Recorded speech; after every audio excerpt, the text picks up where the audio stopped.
Hello everybody, welcome back to another Yu-Gi-Oh! Closer Look video. My name is Silvokiji, and this is the Zone Game and Go. So, in the previous two videos, which has been a couple of days, I believe we talked about the Lava Golem, and we also kind of went over the Perfectly Ultimate Great Moth. Well, in this video, we're going to talk about Obelisk or Tormentor. Now, and people wondering, do we just do monster cards? No, we also do spell and trap cards, stuff like that. It's just basically kind of like what I want to do. I was going to kind of go all around the world with it, but I figured out I do what I want. So, in this video, like I said, Obelisk Tormentor, he is one of the Egyptian gods, Divine Beast, 10 stars, 4,000 attack, 4,000 defense. It's huge. Even now, that's still a pretty hefty amount of attack and defense power. There's some monsters that do kind of get to that point, or almost to that point, using power-ups and stuff like that. But for a fact that Obelisk Tormentor is already at 4,000, it's just kind of like makes him one of the strongest monsters in the game. That being said, he's a Divine Beast, so there's a lot of things that don't really work with him because he's unique in terms of type. He shares Divine Beast along with Slifer the Sky Dragon and the Winged Dragon of Ra. Same thing goes for the attribute. I believe their attribute is also considered divine as well. So there's a few things that don't actually work against them simply because they have these unique characteristics. So while Obelisk is considered one of the weakest of the three Egyptian gods, Ra is considered the strongest. He also has the most related cards to him, the most support. He has a multitude of different spells and stuff like that, but they all do share a certain amount of cards that do help them in terms of summoning.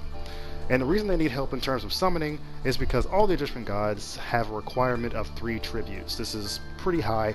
They're not the only cards in the game that require 3 tributes. Of course, it's Yu-Gi-Oh! There's a whole bunch of cards that do this. But requires 3 tributes. That's what the effect. Requires 3 tributes to normal summon, cannot be normal set. Discards normal summon, cannot be negated. When normal summon, cards and effects cannot be activated. Neither player can target this card with card effects. Once per turn, during the end phase of this card was special summoned, send it to the graveyard. You contribute 2 cards, or 2 monsters, I mean. Destroy all monsters your opponent controls. This card cannot declare an attack the turn this effect is activated. So this is basically like having a mobile dark hole. So as soon as you play Obelisk Tormentor, you're given the option between attacking with him or perhaps using his special ability to tribute 2 monsters. This works heavily when you're actually playing tokens and stuff like that. You contribute some tokens to actually use Obelisk Tormentor's ability.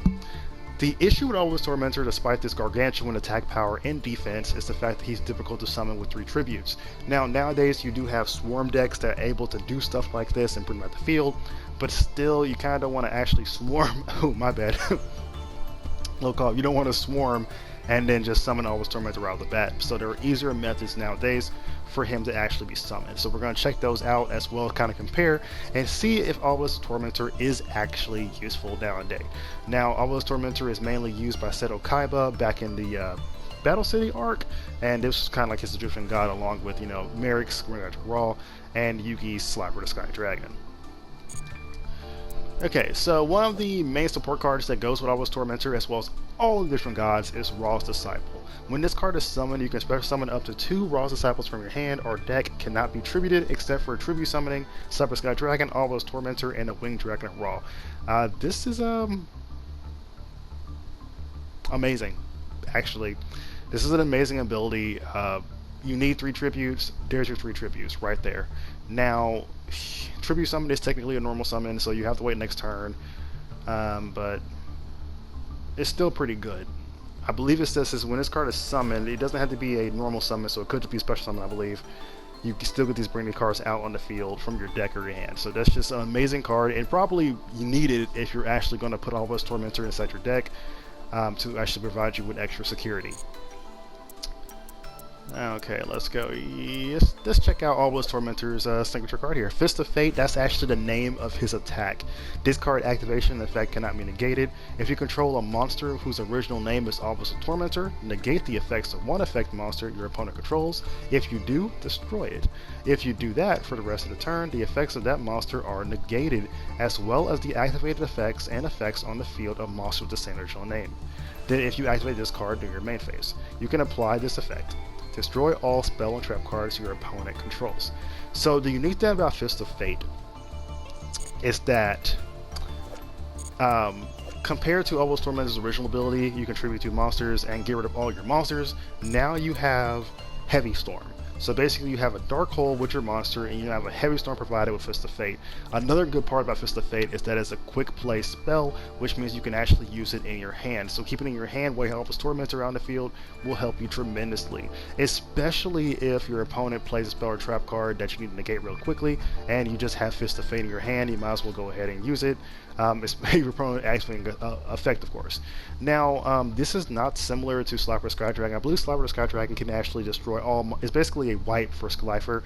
I feel like that the Egyptian God signature cards are basically meant to cover up not just a weakness, but like what they can't do. I guess I consider it technically as a weakness, but it's not really a weakness because they're so strong to begin with. So this alone is very good to use Obelisk Tormentor with, because you've just got a Heavy Storm that only affects your opponent, or Harpy's Feather Duster, if you will, affecting your opponent right there. It is super useful to use, and a very upsetting part about it is that it does require the use of Obelisk Tormentor, so if you don't have an Obelisk Tormentor on the field, this card is pretty much useless. But that alone, and Obelisk Tormentor's second ability, makes them really worth using. Now we have another way of actually summoning Obelisk Tormentor, besides Raw's Disciple, is the Egyptian God Slime set. So Egyptian God Slime is a card that you can actually fusion summon. It's very specific in terms of what you can fusion summon, but what it does is that it counts as 1 or 3 tributes for a tribute summon a monster. I feel like this card is specifically meant to summon one of the Egyptian gods, and by actually getting Egyptian God Slime out on the field, you can summon Obelisk Tormentor that much easier. Now, Obelisk Tormentor, I did actually, my bad, I'm skipping. So, it says 1 Aqua monster plus 1 level 10 water monster. So this is the level 10 that I actually saw was the Guardian Slime. I believe there's only like 2 level 10 level 10 Aqua monsters in this game, and Guardian Slime was one of them. And it also says tribute 1 level 10 Aqua monster with 0 attack. So basically, if you actually have this Guardian Slime on the field from using a special summon ability, and you can actually tribute into Egyptian Slime, now you have a monster that can be used as 3 tributes, and that's when Obelisk Tormentor can actually be released. So you don't actually need the fusion summon, as long as you actually have the Guardian Slime built in to put in the deck, which is also needed for this Obelisk Tormentor deck to work out. You're just golden. Now, sadly, Obelisk Tormentor doesn't have as many support cards as Raw, so you're not going to be seeing a lot of like twisting and things going all over the place. So it's pretty basic, so it's pretty noticeable what it can actually do. Even though it's noticeable what you can actually do, this card cannot be affected by card effects, so even then, your opponent won't be able to really stop it.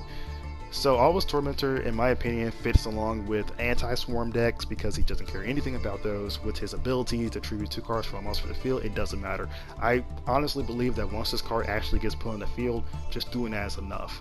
Especially with the fact his attack is 4,000, a lot of monsters don't even go up to that point, and there's only a few that actually even come close to it. So him even being put on the field is a major presence. Now you're fighting against a person or a monster that basically cannot be affected by card effects.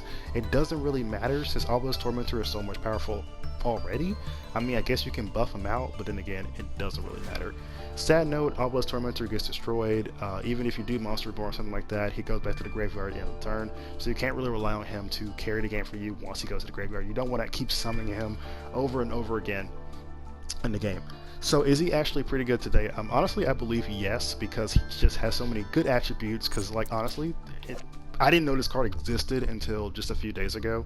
I didn't know anything about the Fist of Fate, because I was thinking about doing Obelisk Tormentor video already, but then I was like, does he have any support cards? And then I saw the Egyptian God Slime had an easier summon him, and Raw's Disciple to make him easier to summon. And yes, there's other ways to make this card easier to summon, because this is not uncommon for 3 tributes right now. I mean, it's still pretty rare. It's not a lot of cards that do 3 tributes. Usually they're really powerful ones, but the fact that it's just a lot.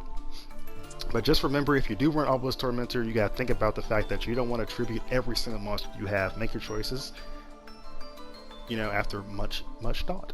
So that's it, guys. That's kind of like my closer look video on Obelisk Tormentor. I think he is pretty good still to be used. I would really like to see Obelisk Tormentor used in the game, especially in a Seto themed deck.